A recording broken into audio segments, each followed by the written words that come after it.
चैत्र मास में रामायण का पठन और श्रवण का महात्म्य। कलिक नामक व्याघ्र और उतंक मुनि की कथा।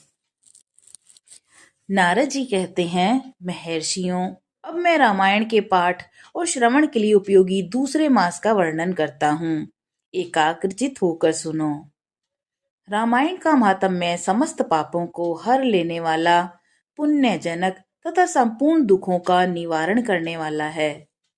वह ब्राह्मण, क्षत्रिय, वैश्य, शूद्र तथा स्त्री इन सब को समस्त मनोवांछित फल प्रदान करने वाला है। उससे सब प्रकार के व्रतों का फल भी प्राप्त होता है।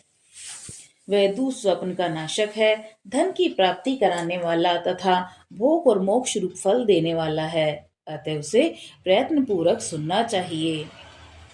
इसी विषय में विज्ञ पुरुष एक प्राचीन इतिहास का उदाहरण देते हैं। वह इतिहास अपने पाठकों और श्रोताओं के समस्त पापों का नाश करने वाला है। प्राचीन कलयुग में एक कलिक नाम वाला व्याघ्र रहता था। वह सदा पराई स्त्रियों और पराये धन के अपहरण में ही लगा रहता था। दूसरों की निंदा करना उसका नित्य का काम था। वह सदा सभी जंतुओं को पीड़ा दिया करता था। उसने कितने ही ब्राह्मणों और सैकड़ों हजारों गौओं की हत्या कर डाली थी। पराये धन का तो वह नित्य अपहरण करता ही था। देवता के धन को भी हड़प लेता था। उसने अपने जीवन में अनेक बड़े बड़े पाप किए थे। उसके पापों की गणना करोड़ों वर्षों में भी नहीं की जा सकती।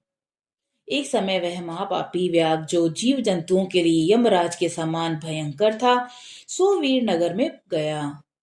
वह नगर सब प्रकार के वैभव से संपन्न, वस्त्राभूषणों से विभूषित, युवतियों द्वारा सुशोभित, स्वच्छ जल वाले सरोवरों से अलंकृत तथा भांति भांति की दुकानों से सुसज्जित था। देवनगर के समान उसकी शोभा हो रही थी। व्याघ्र उस नगर में गया। सोवीर नगर के उपवन में भगवान केशव का बड़ा सुंदर मंदिर था, जो सोने के अनेकों अनेक कलशों से ढका हुआ था। उसे देखकर व्याघ्र को बड़ी प्रसन्नता हुई। उसने यह निश्चय कर लिया कि मैं यहाँ बहुत सा सुवर्ण चुरा कर ले चलूंगा।